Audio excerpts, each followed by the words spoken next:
What up, what up, what up, Sports Nation everywhere, Buck Nation, whatever nation you tune in, is none other than me, Blake Anthony, with my host, with my other co-hosts and my partners, my brothers from another mother. We with the bullshit tonight, as you can see the top. Jamal JayBuc Sanders and his coach, always the legend himself, James Big Game Canada. Gentlemen, how are we doing this evening? What up? What up? What up? Doing awesome. Oh, Awesome. shit. Okay. DJ Canada, shit. So we with the bullshit tonight. What do we start with, Jamal? I know you called the order, and we're here. What's up? Ooh. Let's get into free agency. Uh-huh. I want to give a huge shout out to the Tampa Bay Buccaneer organization, Jason Light, his team, Mike Greenberg, the front office. I personally think that they're off to a great start. Um, I went into this off season. I take that back. Actually, let me back up just a tad bit. And y'all got to excuse me. I'm on my sipping on my little Don Julio after my gym workout. But after the season going into the off season, I kind of felt it's no secret that the Bucks was going to look into bringing in a veteran pass rusher, and I guess my top three at the list. One, Harold Landry got released. Khalil Mack and Hassan Reddick was my three that I was hoping that the Bucks would target or consider bringing in, and lo and behold, Reddick it is. And the majority of the Buck fans who I spoke to, or who I've been speaking to, whether it's on Facebook, Twitter, or X, personal, conversations. I have, some, Buck fans who I talk to on a regular, via phone. We check in with each other, whatever to talk ball. And the majority of Buck fans is pretty excited, about the signing of Hassan Reddick. But there's a few Buck fans that's shockingly they skeptical about the signing, and the only thing that everyone is attributing to is the fact that he Hassan only had one sack last year with the Jets. So one of the things Buck fans, whenever, especially when it comes to fans, y'all hear me say this shit all the time. Whenever we give our opinion from a fan's perspective. So I want some Buck fans to kind of work on, doing a little bit more research, do a little bit more digging. When it comes to certain situations, in particular this Hassan Reddick situation. So, um, let's attribute to the fact that prior to the season he played with the Jets, Hassan Reddick came off of four, maybe four or five, no, four straight double-digit sack seasons. He had two great seasons with Philly. I think his first year in Philly, they went to the Super Bowl that year. That was the year that they lost to the Chiefs. And during his time in Philly, he was, with a stable of pass rushers. So um, Philly knew that he couldn't. I guess they wouldn't go pay him the money um, that he would have commanded. Uh, Philly did what every other team would have done. They traded him to get something for him. Had he had hit the market, everyone know that Hassan Reddick would have been one of the top pass rushers in free agency had he hit the free agency market. But he Right. got traded to the Jets. Things didn't pan out as far as them extending, his contract. He missed the whole off season, missed training camp. I want to say he missed the first 7 games, of the season. And y'all correct me if I'm wrong. I guess even when he ended his holdout, I want to think that was right around the time that Salem, got released.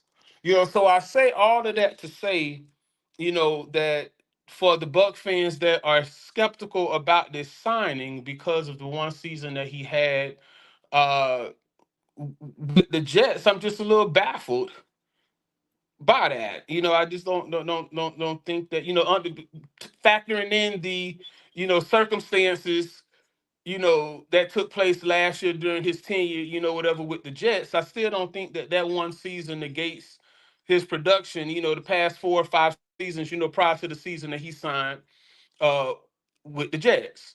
And then on top of that, relatively what what the front office do all the time, I feel as though that they relatively signed him, to a fair price, for the amount of defensive ends that are being traded, the price for pass rushers, you know, uh, for this off season. I think the Bucks. I think they did fairly well with not only signing him, to the 1 year deal, but for the price that they got him for. Right. So I'm very excited about the signing of um, Hassan Reddick, despite the few majority. And again, the majority of the Buck fans that I spoke to, they're pretty high, or they're pretty pleased with the signing. But there's some Buck fans that's not on board with this signing. Christopher Cole, I think, agrees with you.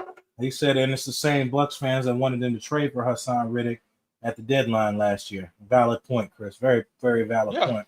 Great and the point. backup and the backup what Jamal's talking about. So if you don't think he knows what he's talking about, what's factual is not opinion. Factual is, as Jamal said, I'm very familiar with Hassan since he was in college. Came out of Temple. I remember him in college when I was living in Philadelphia. He was with the Cardinals. Yeah, he didn't start off too well as edge rusher, 2.5, then 4, then 1, then 12.5 his last year. Of course, that always happens contract year. 12.5 sacks, goes to Carolina, double-digit sacks again, 11, goes to the Eagles, gets 16. I think he led the league that year, if I'm not mistaken. That was the Super. I think that was the Super Bowl year. Yeah, for sure. I think that was, yeah. And then the Eagles again, 11, and then, of course, I wouldn't even call it playing in the New York Jets. I'll call that a pit stop, because that was a fucking train wreck out there in New York with Aaron Rodgers just basically demolishing that team. And that wasn't his fault either, Blake. You know that wasn't all Hassan Reddick's fault. Yeah, I mean he led the league in sacks, like y'all said. He wanted a payday in Philly. Philly had other things in mind. So at the end of the day, Howie Roseman, who their GM, Philly's GM, has done one of the better jobs, compared to a lot of GMs in the league. But he was like, "Shit, let me get something for him." He wasn't happy about the destination, so when he got there, he was like, "Well, fuck it, I ain't playing for them. Y'all got to trade me or sign somewhere. I ain't doing nothing." Nope. His agent hollered at him, talked some sense to him, like, "Look, let's not squander a whole year. Let's just get out there." So you ask him to go into a situation that he didn't really want to be in, forced in by being traded. And some people said, "Damn, you have to be a professional." Yeah, yes and no when it comes to that, because give your opinion on that, James. You a former player. Give me your opinion on that. I understand, but from a player standpoint, when the rug is pulled out from underneath you, so to speak, and that there's some bullshit going on with how they're about to treat you, you're not just gonna fall in the line and be totally compliant with it. Here it is. Yes, I'm expected to be a professional and go do my job, but I never asked to get sent to the shit show. Because let's keep it all the way 100. The Jets, for the last since Butt Fumble and Ryan left, it's been the New York shit show. There's nothing going on that anyone wants to be a part of in New York. So here it is. You got a guy like Hassan Reddick that helps lead his team, have some success.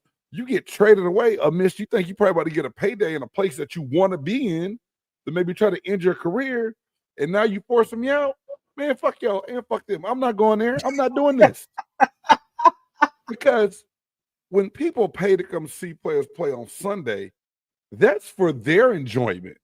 That's for their satisfaction. You're not taking into account what this dude feeling like, what he really want to do. At the end of it, man, you get paid to play.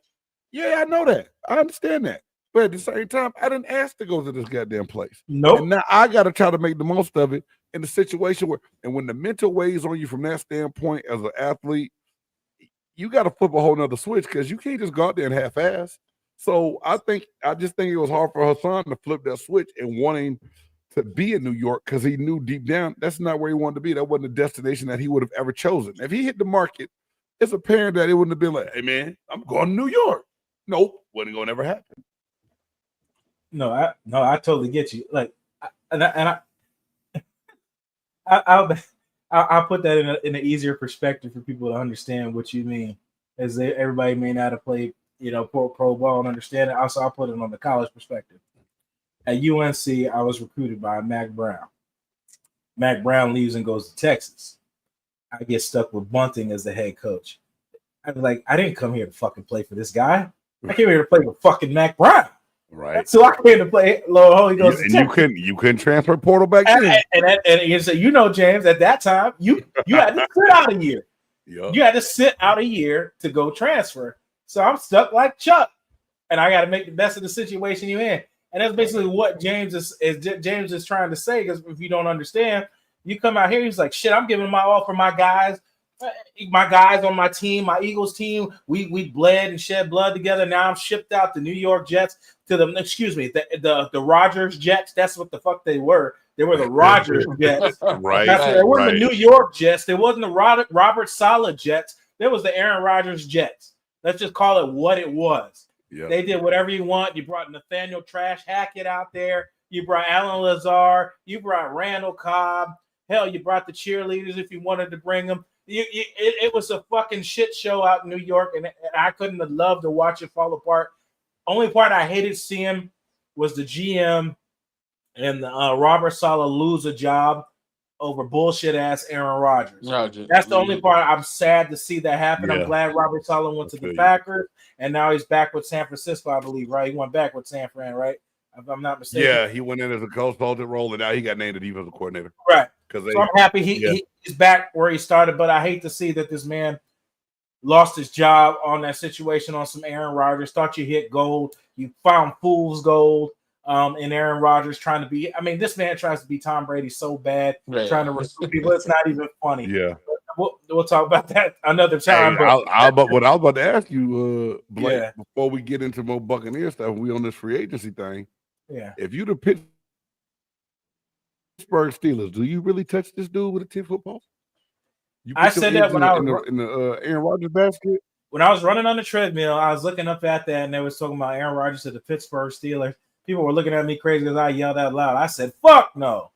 I said, "Do you want Aaron Rodgers with DK Metcalf? That is a shit show waiting to happen." I said, all it takes is one bad game for these two to be a diva fest. Now all the attention comes away from playing football to what's wrong with DK Metcalf? What's wrong with Aaron Rodgers? Are they not meshing? Or what's the issue? It is not worth the headache, man. Right. It's not worth the headache. Go ahead and draft me one, or take Russ out to the strip club somewhere and try to get him to come back. Whatever you got to do, you can get him back in here because Aaron Rodgers is not the answer. I concur. That's how I really feel. The only team I might want to see him go play for is the Browns. The who? The Browns. Oh, the go die. Oh. Yeah. I mean, because they continue to be shit. I mean, there's nothing. They get to add that dude get to add another quarterback name to that jersey he got this season. that one fan that got all the quarterback names down the back. Oh yeah. The Browns. Oh God, have mercy. I would say I feel sorry for Miles Garrett, but he gonna have 200 million reasons to be okay with being shitty again. I was watching that on ESPN. I'm sure you guys saw it too. They were just talking about the culture of that, and my answer here is going to be my statement here is going to be a little lengthy one. It's the culture, and it's the same thing. It's back what you said, Jamal, and what you said, James. You see what happens when you change quarterbacks every year in year out. You look like the Browns. It don't work when you don't have consistent head coaches and consistent quarterback play. You look like the Browns. And that's what they've done for the past 30 years. They traded for Kenny Pickett. Kenny Pickett has more minutes in the Super Bowl than the Browns had the past 30 years. That's how non-relevant has the Browns been as far as playoff playing Super Bowls. But that's and as far as we're talking about Tampa Bay, I said you've finally gotten to the point where you're getting to the level of consistency, and these people talk about do this, do that. No, that's the mentality of when you were ass. That's the mentality when you were ass. That we've changed all that. We've keeping the same guys here. As long as you can keep control of your locker room and nothing extravagant is happening, there is no reason to change this course. Keep building your draft. Keep your guys in. Hit on free agency. Keep doing what you're doing. This is when people talk about consistency and being taken serious. This is how you be taken serious. Players want to come here. You don't have to fucking pay somebody $40 million to play for your trash ass organization. Tampa Bay used to have to do that at one time. You had to pay overpriced players like Deshaun Goldstein. Remember that train wreck? Paying to do all that shit, paying all these players all this money to come here and do absolutely nothing. I could go on forever. What was that Anthony Collins that we got from Cleveland or what? Like, the list goes on. And that's what you got to pay to get to somebody to play for your shit show. You ain't got to do that no more. Right. People coming here for decent prices. Hassan Reddick deal is a good deal. $14 million from 22 he was asking for. He's betting on himself. That's kind of like what they did with Shaq Barrett, which from him leaving Denver to Tampa was over $1 million. Tampa made out in the deal. They got the best out of Shaq Barrett. And the rest is history at that point. But that's what happens when you finally get your organization going in the right direction. Right. I said this once, and I'm gonna say it I can cuss on here, right? Go, you can say it's with the bullshit. I said it once, and I'm gonna say it every motherfucking chance I get. I was born at the beginning of double-digit losing seasons. And I lived through as a season ticket holder. I didn't want to say my first 12 or 13 seasons as a season ticket holder. I went through 13 straight seasons of no playoffs. Under no circumstances I would ever entertain any damn Buck fan talking about tanking the season. I don't want to hear that shit. I don't want to hear it. I don't want no parts of it. I'm never ever going to associate or wish, Bucks tank a season or anything. Fuck that. Amen. Fuck that. Them 14 double-digit losing seasons was the absolute worst time ever of any sports. The 13 straight. I didn't see a goddamn player. I became a season ticket what 2009, 2010. I didn't see the playoffs until 2020. That's a long time. I ain't trying to hear that shit. Shouts out to the Tampa Bay Buccaneers. Hey, whatever they do, Todd Bowles, Jason Light, Mike Greenberg, the coaching staff, players, Baker Mayfield, the Mike Evans, the Chris Godwin. Levante David, whomever, the list goes on. Hey, keep doing what you're doing. Keep doing what you're doing. I would rather pick in the back half of the draft every damn year. Mm-hmm. Yeah. If it was my choice, I want to pick 32 every year. Yeah. Hey, amen. If it was my choice. But if you know what you're doing, 32, picking 32 is not bad. You have to know what you're doing. I want to pick 32 every year. James, we're talking to you. You were picked on the back half of the draft, and you made yourself out of career. Yeah, it comes with player development. That's why I hear these guys in groups and stuff. I'm like, you ain't never played a worth of down of football. They say, oh, well, this is what coaching is. I'm like, bro, that's not what coaching is. Half those guys that were in that office and that scouting department when I was in Tampa, all eventually went on to be general managers in the league. They were all under a good umbrella of McKay, right? They knew what they were doing. Now, some of them got some ill advice from other people and went some other ways, and you see them make some moves like, yeah, damn, you're better than that. But Mark Dominic, Jerry Angelo, Tim Ruskell, all these guys went on to be general managers and should have been a little bit more successful than they were, learning the way they did. But as scouts and in the right department, they found guys like myself, like Jamie Duncan, Todd Washington, guys that some people like, who the hell are these dudes? But yet make the team, make a roster. God damn, who the hell is this dude? He led the damn NFL in sacks in the preseason. He was a 6th round draft pick. What the fuck? But that's what you have to have. And the one thing I was gonna say earlier when you're talking about it, and some Tampa fans, and I'm not talking about everybody, because I love talking to people like Jamal, a real diehard fan that knows. But he's a realist. Right, exactly. But he knows what he's talking like. He researches what he says before he says it. There's so many fans that'll bust out and say, well, we got to make a better decision. Baker Mayfield didn't work everywhere else. Why is he going to work for us? Motherfucker, do you see the record? Do you see the success? Do you see the consistency of the team building up? And look, he's done it under the tutelage of different offensive coordinators that have come and gone.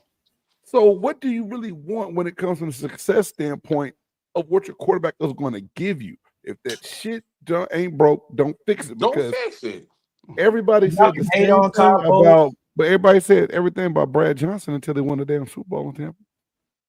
But you see the thing about Brad, and I've had Brad on here. Me and Brad, we still talk because his son plays for North Carolina, so we talk and we talk. I said people don't put a lot of respect on your name, Brad. And I was like, why? It's like go look at your stats. You've won everywhere you've been. Yeah, you've won everywhere you've been.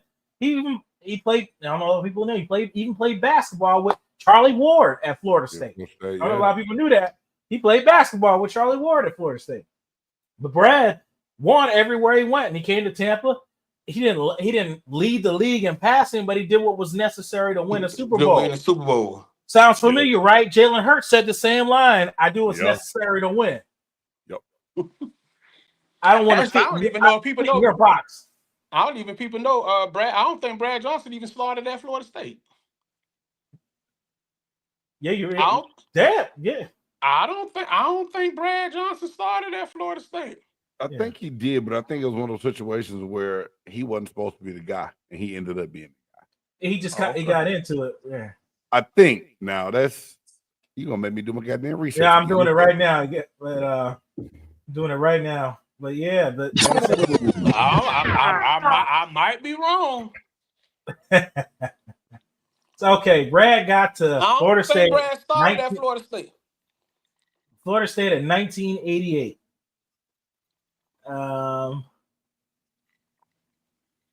Played 11. What is it? We don't even have games started on this one. Yeah, because he didn't start in 88. He has 8 completions, so obviously he didn't start. 89, he has 7 completions. Obviously he didn't start. So just junior year, he started, and he threw for 109 completions, 163 attempts, 109 completions, 8 touchdown passes, and 5 interceptions. And then 1991, it looks like he got injured because he only had 61 attempts and 37. So yeah, he didn't have no stellar career at Florida State. Right. Nothing worth remembering. Yeah. But the dude had the talent. I guess whatever it was, whoever was playing in front of him, it just was what it was. I mean, that's just what happens with people. That's what people come out and play. I'll put a prime example. Willie Parker was the fourth string running back at the same time I was there, but he went on ahead and won a Super Bowl MVP with the Pittsburgh Steelers. With the Steelers. So right. So it's just opportunity, I guess. I mean, really, you just make the best of it. I mean, James, you're best of spoken from that. It's opportunity. What are you gonna do with it? Yeah, that's always been key, and that's what I tell my son all the time now. Is like, I'm not getting this. Have you maximized every opportunity you have? If you maximize every opportunity you get, son, what's supposed to happen is going to happen, because everybody says this, and I told a young man this today. They said, everybody say trust the process. I said, the process, it may not be your process. You have to trust your process. Your process. Everyone's process is going to be different. That part. There's no such thing as the process, because what Blake had to do to go to North Carolina, I guarantee you some parts of it was different than what I had to do to go to Nevada. Mm. Now, similar situations, similar processes, but I might have had a few more obstacles, may not have. But that's why I tell everybody's got a different path, man. And I just love what the Buccaneers are doing, in a sense, even to what they're signing right now. I think it still changes up some things that maybe you, Blake and I were talking about it in the backstage before we went on, about what you can now do going into the draft because of some of the different things. And what Anthony Nelson, they re-signed Anthony Nelson to what, a 1 or 2 year deal. Mm-hmm. I'm happy about that. 2 year deal for I think $10 million. Yeah, I think his best fit is here. His best fit is here. Yeah, and he's made the best out of his opportunity. Yep. That means some good things. Yeah, I wasn't mad at that at all. He's still young. Not mad at that. Yeah. He's still young. He produces when he's in. Like I say, he's not a 20 sack guy, but he gives 110 effort every time he's in. That's all I can ask for, man.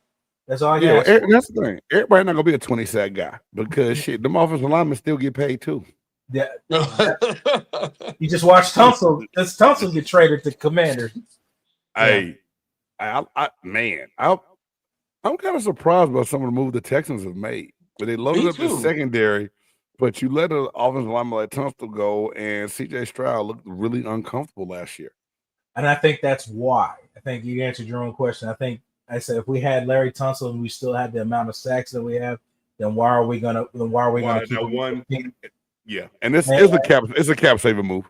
And I think he wanted a It's a cap new saving move. You're right. contract. I think he wanted a new contract, and I'm sure that plays into it. So, and the Commanders are in win now mode.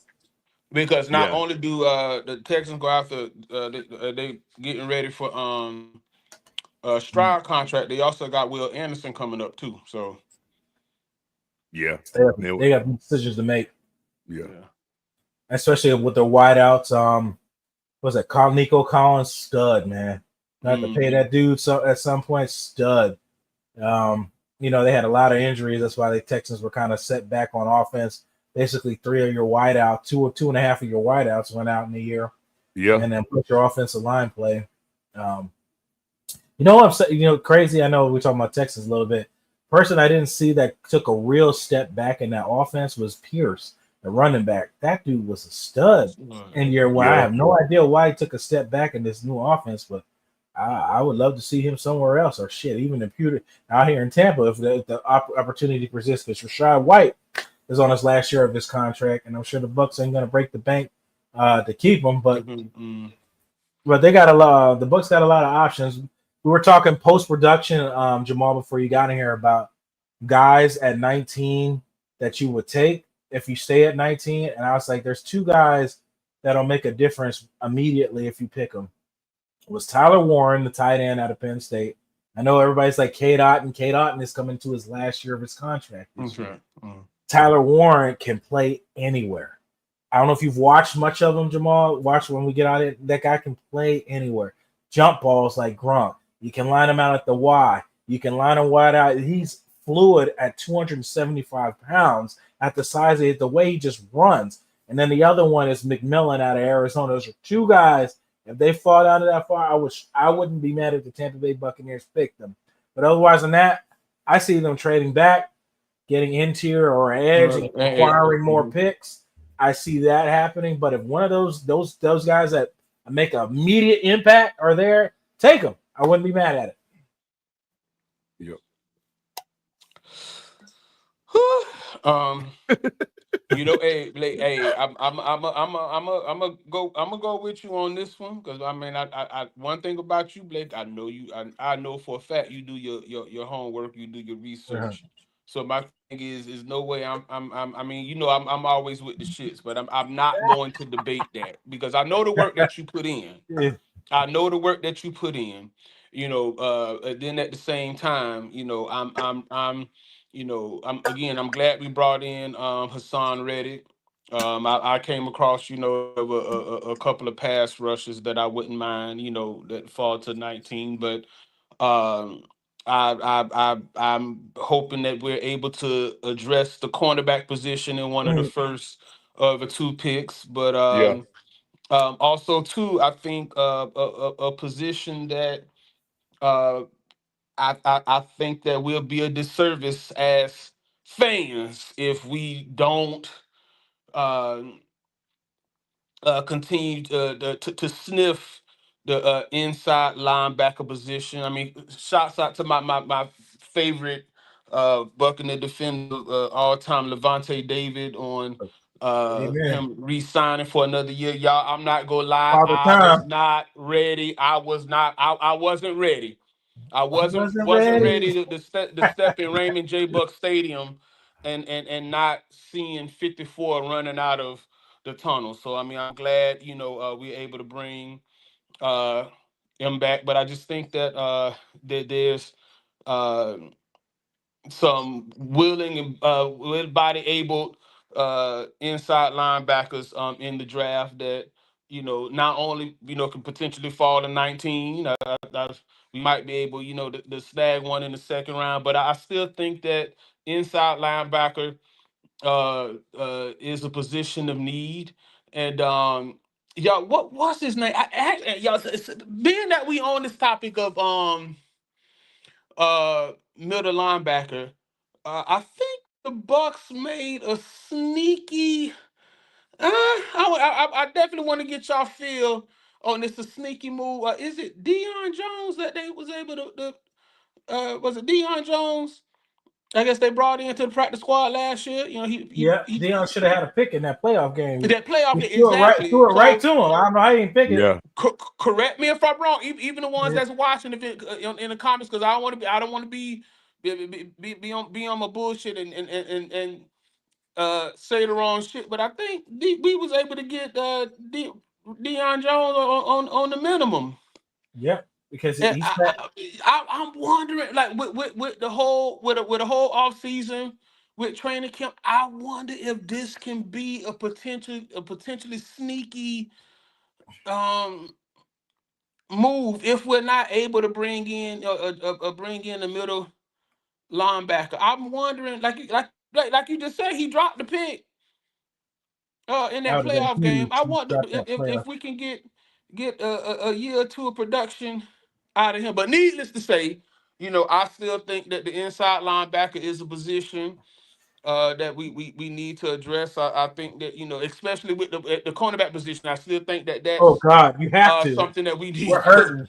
address, especially with, I guess it was, I guess, mentioned that they moving Taki Smith, from uh slot to safety. And Okay, Mhm. I like Christian Izien, but he's the I nickel. wouldn't lose any sleep if Christian Izien end up being, the starting slot corner. But I mean, if opportunity presents itself, for us to address the position, I strongly think that we still need to address the cornerback position. And yes, we brought in Hassan Reddick. Yes, I'm glad that we was able to We need re-sign, more. Anthony Nelson. But I'm still not opposed to bringing in um, another edge rusher. So even though, like I say, when typically when Blake speak, or the legend James Cannida, when they speak, it eventually turns to gold. So like I say, I'm not gonna debate it. All I'm gonna do, I'm just gonna go and do my homework and do my research on what it is that you He said, said. "Let me That's go in all the I'm lab." gonna do. That's what the fuck I'm gonna do. He said, "Let me But go in the lab." I'd be lying if I said that we need a corner, we need an inside linebacker, and I still think that we would benefit from bringing in another edge rusher, and I'm not opposed to us addressing the wide receiver position. And I know we gonna talk Yeah. about Chris Godwin, in a That's a second, big but deal. uh, Jalen McMillan, yes, Jalen McMillan, coming on, but oh God, I can't believe I'm about to say this. Uh-oh. Go Because you ahead. all know this is my favorite. This my brother. This my little bro. But Mike Evans. I think this. I think this is Mike it. Evans was loud and clear with what it is that he said during this interview during the Pro Bowl. So I think it's wide receiver is a position that we can dress for later in the Yeah. rounds, but it's for me it's still corner, inside linebacker, and pass rusher. I mean, Yeah. the That's Eagles. why I I'm They at. think could, go ahead, James. I think it depends on where you have those positions rated. And like Blake said, the Mm. position of value, like who's the best on your board when you get to that 19th pick. Because linebacker wise, Jahad Campbell, Alabama. I like him because he's versatile. Play the middle, play him off the edge. He's played with his hand down in the dirt. He's played with it up. He's played in the middle. He's played on the outside, right? But Don't miss. his Don't want to cut you off. Don't miss the part that he got to Alabama as a edge rusher, right, and then that's moved inside. Don't forget to add that part. that's amazing within itself. Yeah. But Yeah. looking at his draft grade, is it a reach at 19? That's the tough part. Do I move back to add some picks, make it a better value pick, or do I address corner with that 19 pick and then go linebacker in the second round with some guys that have second round grades? Because I know some people think I'm crazy. Nah, I you like good. that damn Danny Stoutsman out of Oklahoma, man. Me too. Yeah. I like Stoutsman, and I think he could be there later. I don't think you have to. I think he'll fall out of the first round. So I think that might be a pick that you can get later. But then it's like, what do I do at 19? I'm looking at the best available edge rusher and the best available defensive back. when it's my turn to pick, if I'm staying there.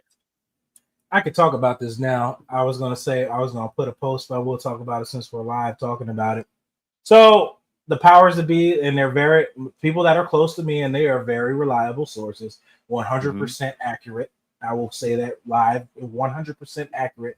There were 2 off-ball linebackers who were interested in coming to Tampa Bay, but the contracts were not talked about yet.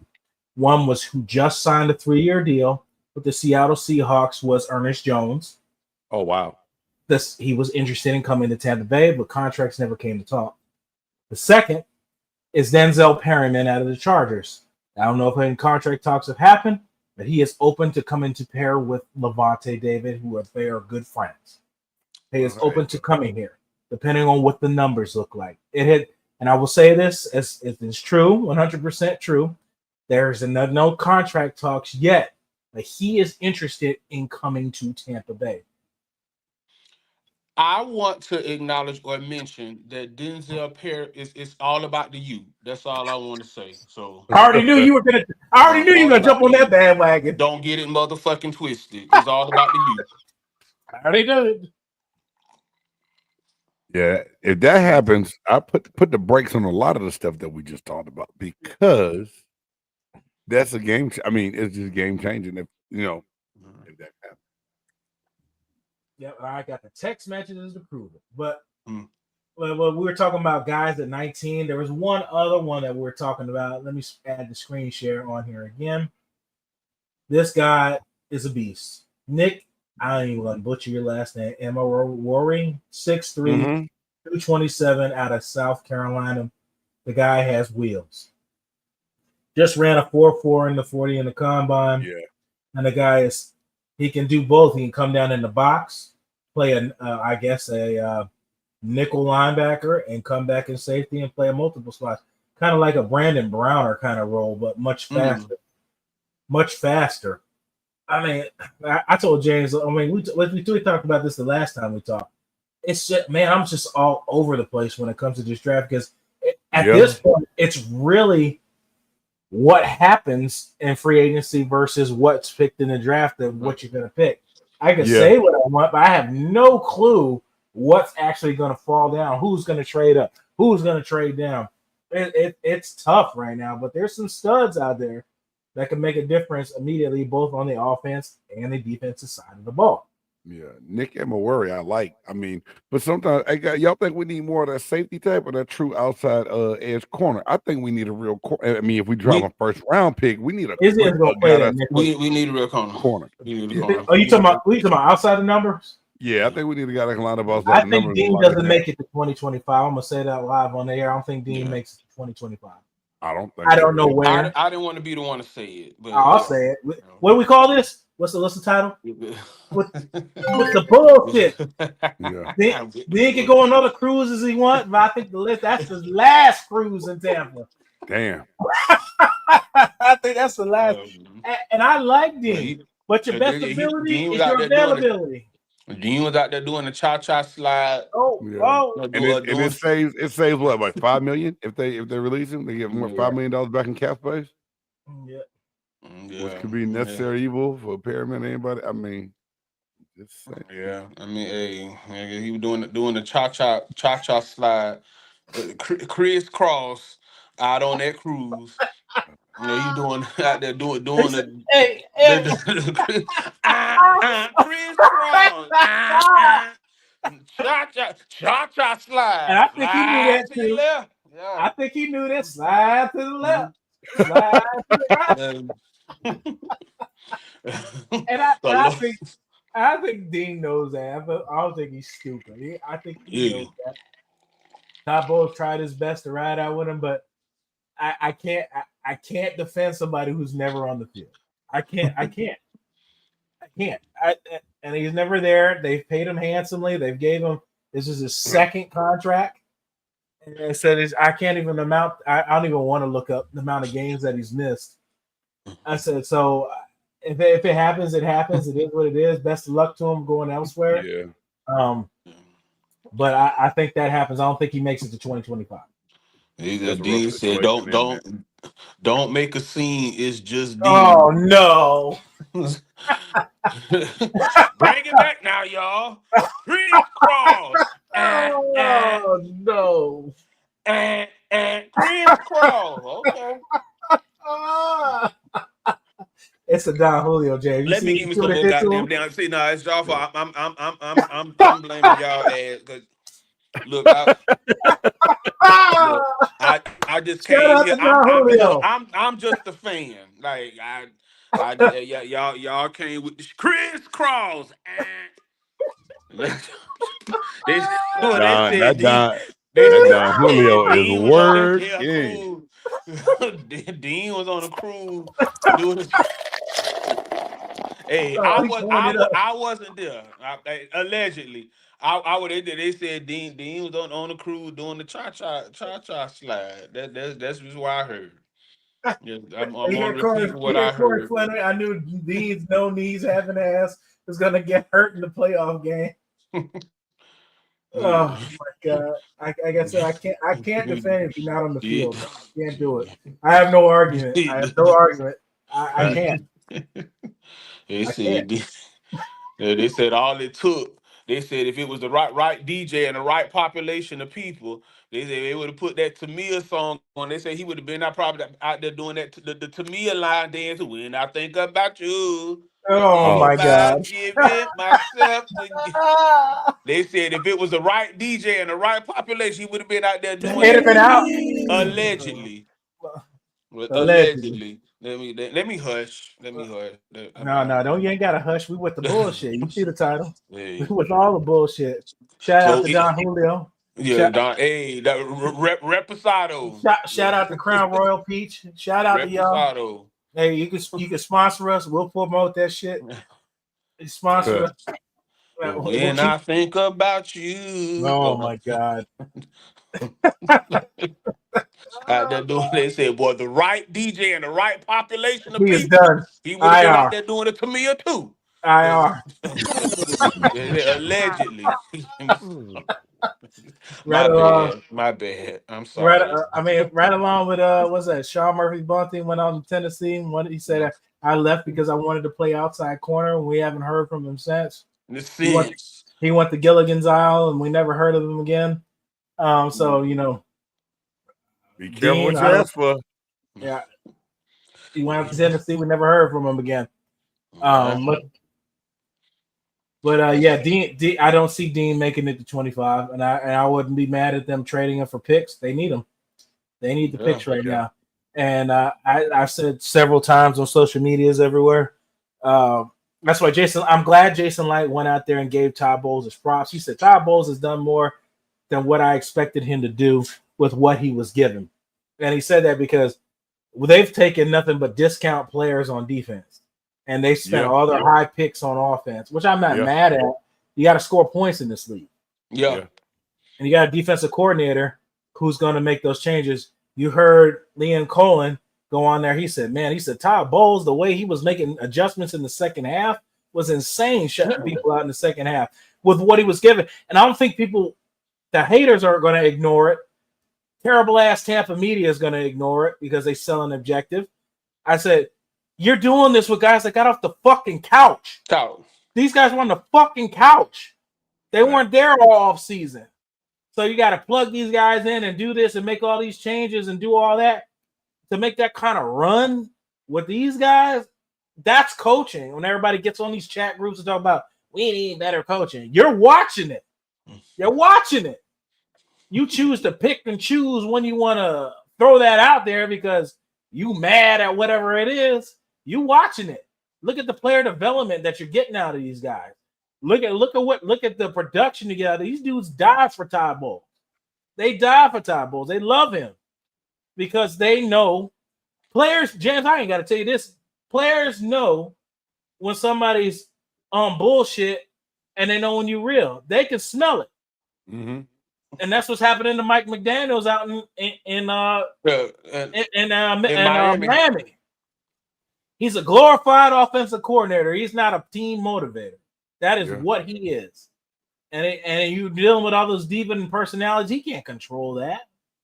Can't control it. When have you heard anybody doing anything crazy under Todd Bowles? Never. Never. Yeah. That's how you know when a man's got control of his team. But we pick and choose when we want to see it. Like, I'm gonna steal Jamal's line. The narrative is good when it fits my objective. When it fits it, then it's good. But when it is what it is, we act like we fucking Ray Charles. Exactly.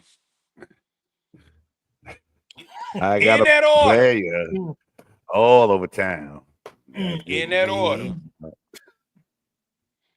Yeah. It was a problem when the edge rushers had to drop in coverage. Why they dropping the edge rusher in coverage? Well, how y'all thought during Shaq during his prime and when JPP how did they get interceptions? Oh, we forgot about that. They zone dog. So again, it can't fit the it just like it can't fit in that when they was getting Shaq Barrett was getting interception, when JPP got that interception, Well, one hand. it can't fit your net when it benefits you. Yeah, but he running the same damn thing he been running 18, 19, 20 when we won the Super in 21. It can't, y'all. We need to stop it. We need to stop that.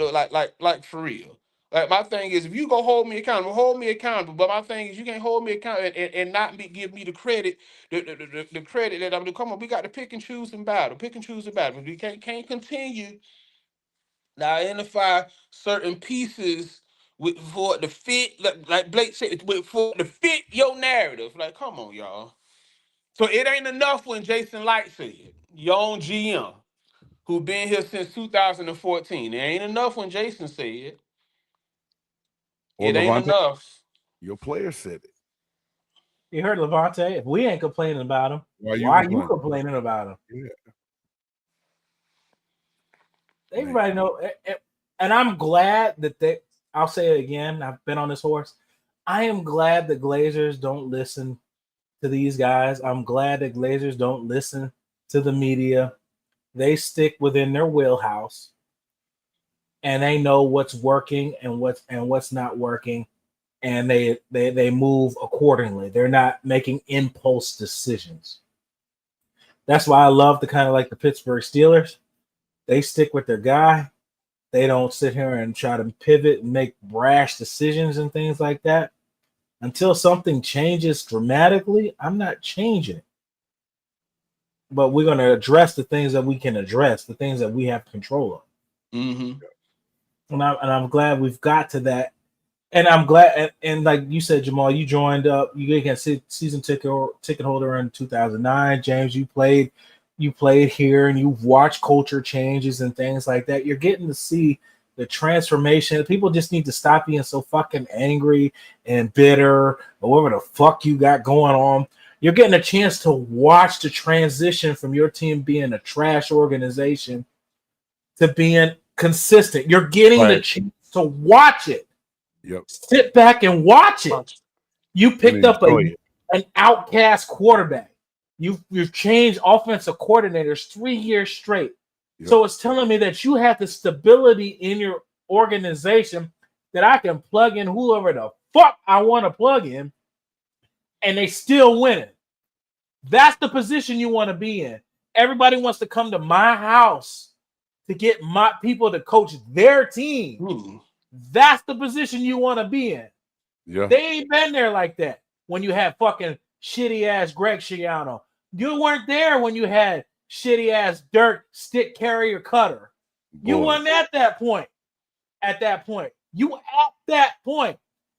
Now, whether you mad at Bowles because he's black, whatever you mad at, whatever it is, that's your problem.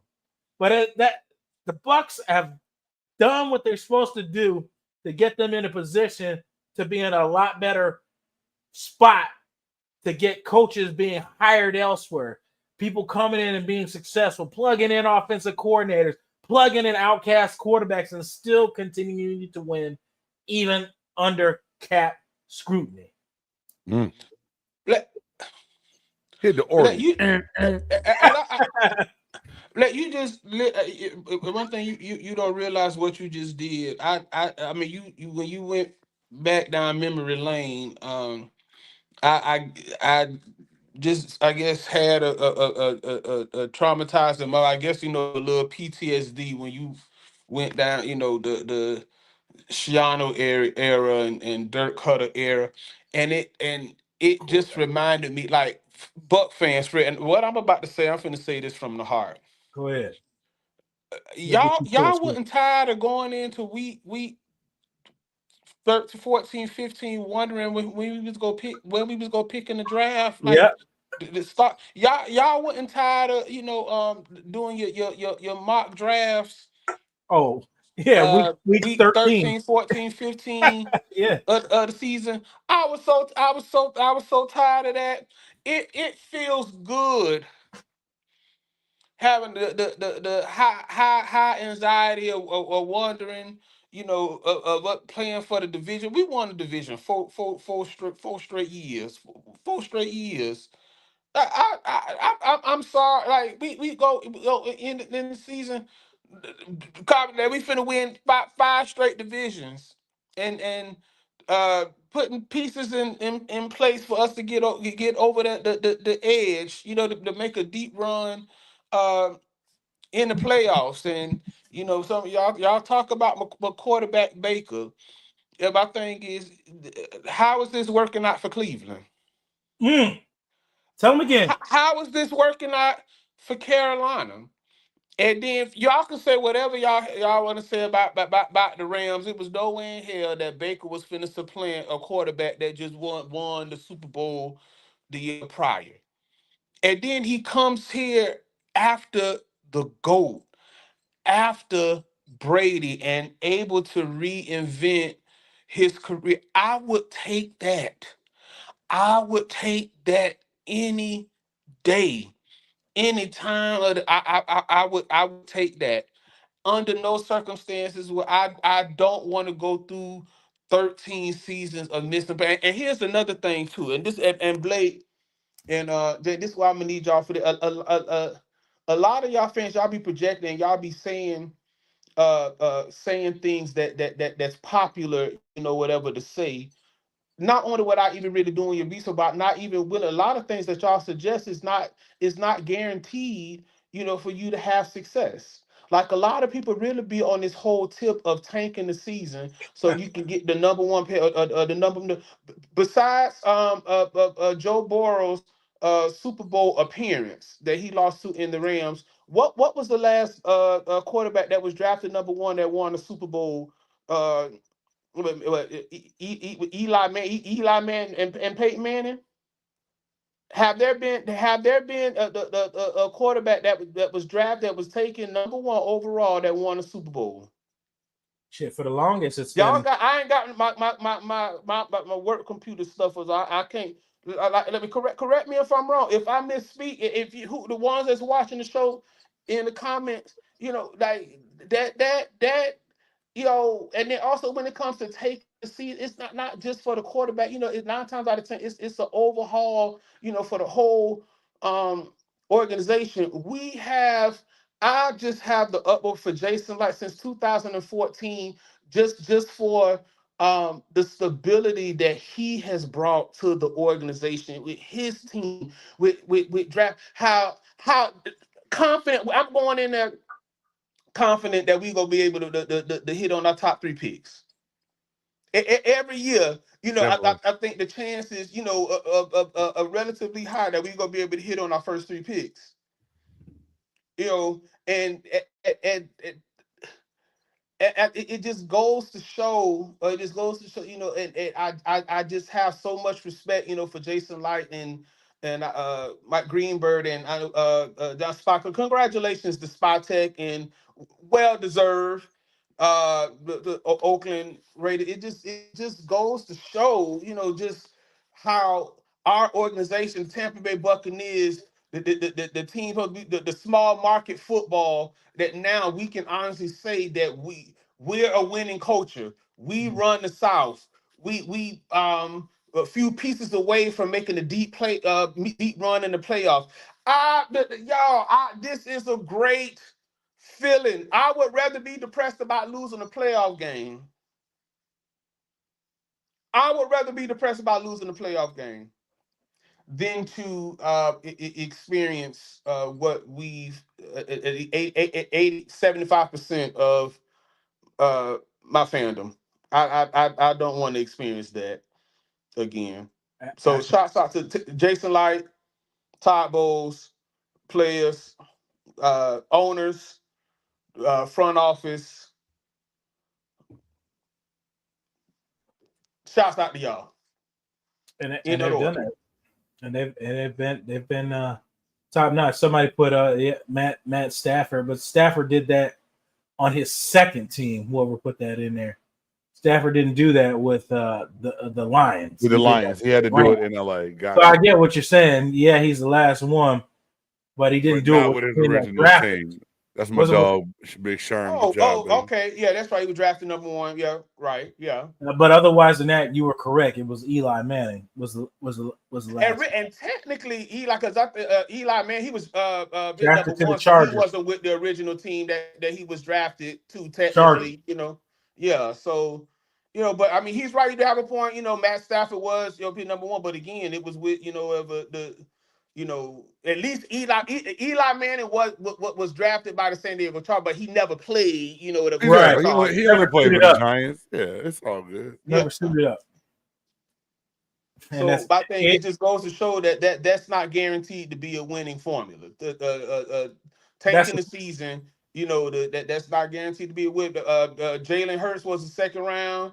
Jalen Hurts was the second round. Yeah, running quarterback. Patrick Mahomes was the third, the third and fourth quarterback. They laughed at Andy Reid. They laughed at Andy Reid for trading up to get Patrick Mahomes. I'll never forget it.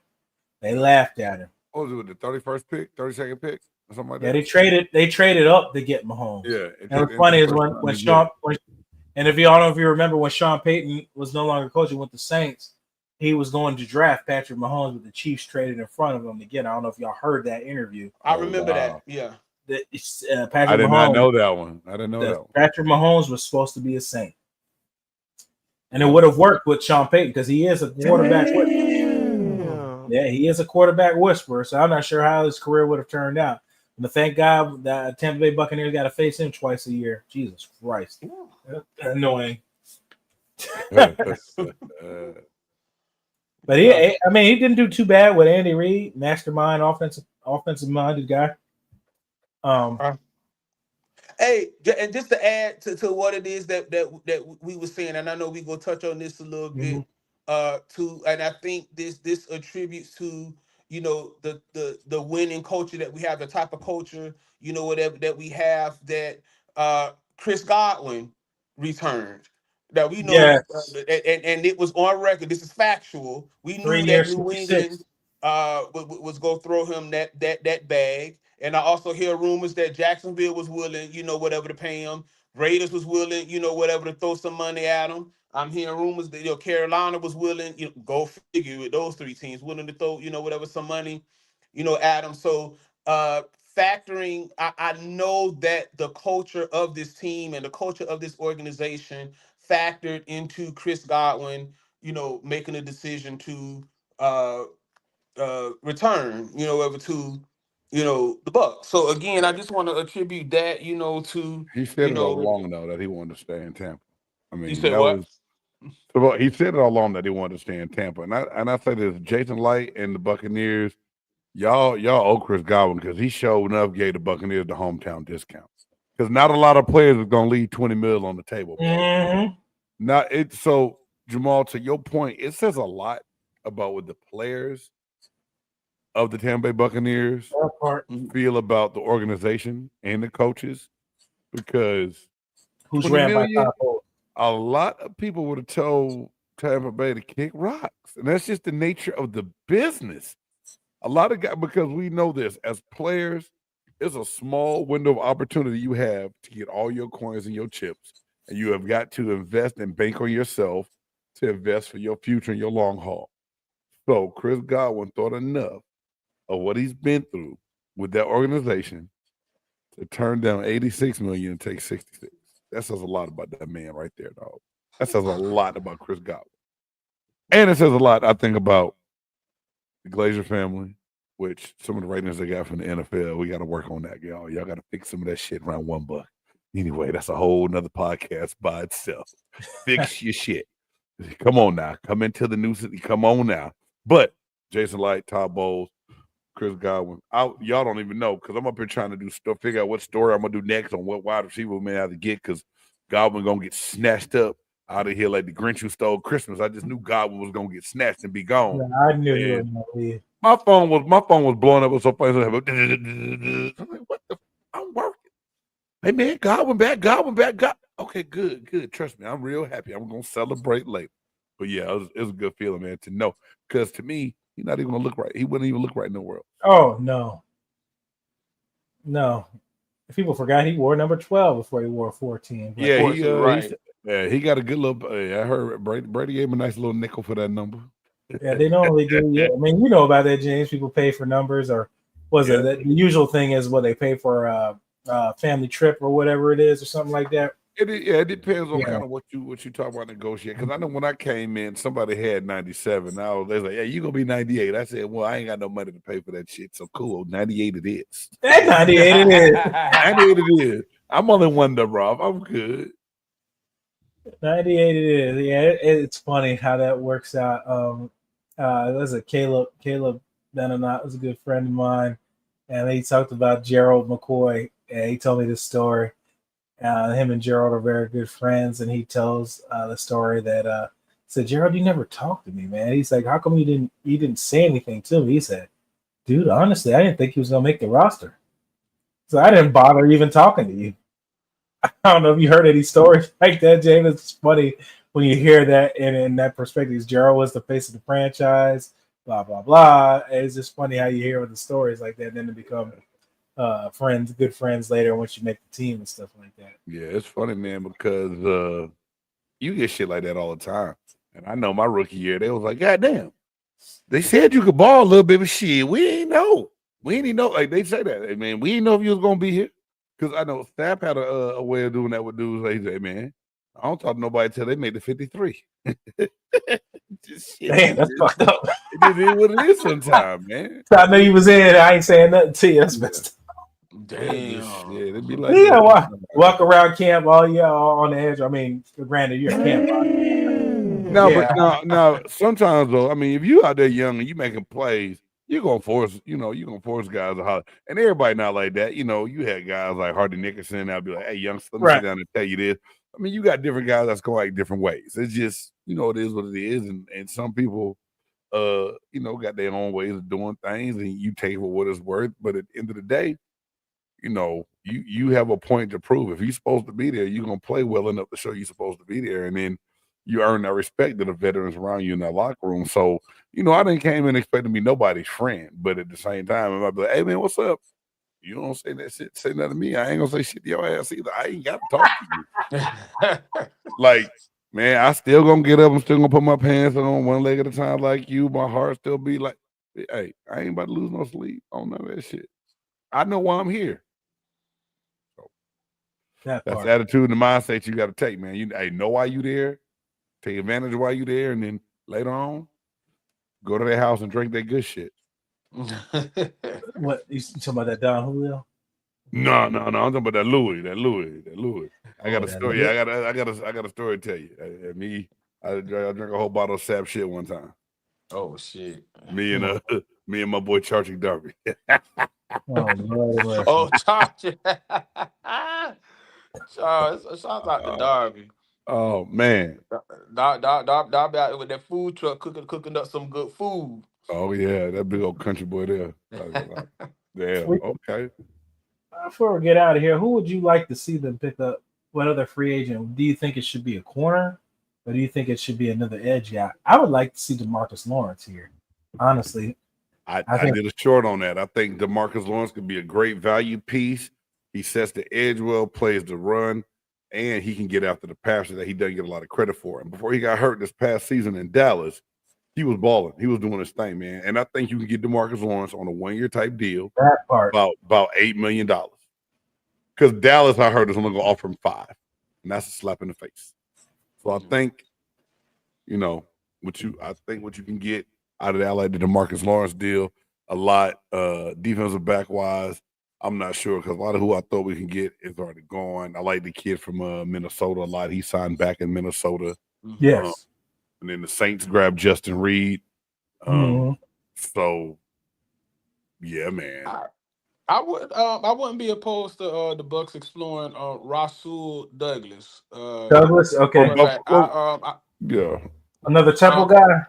Yeah, I remember when the year we re-signed Carlton Davis. He was a free. I think he was with Green Bay at the time, and he was a free agent. Yeah. And I remember being real high on him that year if we wasn't able to re-sign Carlton. But I see he was with Buffalo last year. Yeah, it was Buffalo last year.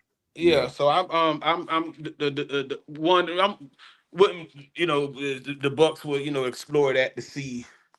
I had that name down. I had that name down too, Jamal, early on, like when I was doing some Douglas looking at stuff. Yeah, I was like, it might not be a bad pickup. I got one for y'all, and I think you get a home down discount for him. And when I say his name, Jamal gonna be like, God damn, I didn't even think he was a free agent. The Griffin, Shaquille Griffin, or Shaquem. I didn't know Griffin was a free agent. Yep, he's a free agent. That's St. Pete. St. Pete. It would be better come play home. Where you from? In Tampa Bay. What about Dante Fowler, free agent? It's Dante. I don't know if Dante signed. Dante be staying on teams. He just be low key. Where is Fowler? Yeah. Dante Fowler. Dante Fowler, defensive end for the Washington Commanders. So he's right where he should be in the winning program right now. Oh, so he's not a free agent? I thought he was a free agent. Or he re-signed. I think he signed with them, or maybe his current team right now is Washington Commanders, number 6 linebacker. Oh no, never mind. Oh, wait a minute. What's it say? Commanders angry sack leader unleashes rant on free agency. He might be a free agent. I don't know why it says he's a free. He says he's with the Commanders, but whatever. Fowler, yeah, he's another guy from this area, St. Pete. I think, like I said, the Bucs should have a plethora of pass rushers. Eagles have given the recipe. It's nice when you can rush 4 and get to the quarterback without having to blitz. For sure. It makes life a lot easier. And I think that's what they got to do. We watched a lot. Fans have watched a lot of games where quarterbacks had a lot of time to throw, and your secondary was off the couch, and you got victimized. You got to get to the quarterback, man. You got to protect your quarterback, and you got to be able to get to the quarterback. That's how you win in this league. Like I said, the Eagles did both. So, and hence they won a Super Bowl. Yep. So, I mean, it is what it is. Gentlemen, any final thoughts? This was fun. And final thought, hey Jay, I do want to piggyback off of something you said earlier about the possibility of trading back. If trading back would generate a high 3rd round pick, maybe a late 2nd round pick, I say we absolutely, without a shadow of a doubt, for sure, go for it. So yeah, but other than that, I just want to just commend the front office for the moves that they've made so far. I think that the moves that they made, even with bringing Breederson back, he signed the punter, so yeah, top priority. Jesus, signed the punter. So yeah, so far I think I brassed this off to a good start so far. So I'm even hyped up for the draft, to see what more moves that we can make, so hopefully, we can make us a nice run in 2025. So James? It'll be a good move. I think we're making a lot better moves than our counterparts in the NFC South right now. Which I like. I mean, I'm excited about that. Very, very excited Chris Godwin come back. Blake is psychic, so he knew it was going to happen, so he's not as excited as I am right now. But I'm excited Chris Godwin is back. Gives us, something to look forward to for the next 3 years. So I'm ready. Got my fingers crossed that he works out and he's the Reddick we remember in Philly. And I'm not holding anything that happened in New York against him because, again, you go to that hellhole and that shit show of a franchise. You don't know what you're gonna get. You don't know what to expect. And tip my hat to everyone that's a real Buccaneer fan. Yeah, we all entitled to our own opinions. You're supposed to have yours. We should be able to talk about them in a good civil way. But let's go out and support the coach, man. Let's support what we have at hand. This, like, both of these guys make great points. If our roster of coaches are continually being poached by other teams, there's something good and correct going on. So know that when you see it, be there. And, let's just hope that we continue to clean up in free agency and attack this draft with the right kind of plan. And I believe the GM that we have, I'm not worried about going into the draft. I've never had one draft go like, damn, that was a dumbass pick. Because even JTS was a good pick, just didn't live up to potential that you thought he was going to have coming out of college. You know what I'm saying? Good luck to him in Cleveland. I mean, that lets you further know that he didn't play the way he was supposed to play. He had to sign with the Cleveland Browns. Yeah. Just saying. But yeah, man, that's all I got, big dog. And we can end this as we always do. You're the master of everything. What you do with your life, what you do with yourself, is up to you. See you guys next time, gentlemen. Got to get together like we said we always with the bullshit. We were with it tonight. Big shout out to Don Julio. Big shout out to Crown Royal. Big shout out to what's that Aquafina you were drinking over there, James? Yeah. Ozarka, baby. That's that Texas water. That Ozarka. And I will give another shout out to Dean. It was the wobble or the shuffle. Oh my God! Not the wobble. When I think about Oh shit! I said the right DJ. Shout out right to line dancing, goddamn. Shout out to line dancing. Yeah, man. Yeah, nah, but I'm joking. I'm messing with y'all, man. It's last cruise, like the Titanic. It's last cruise. Dang. All right, gentlemen. Do this again soon. See you next time.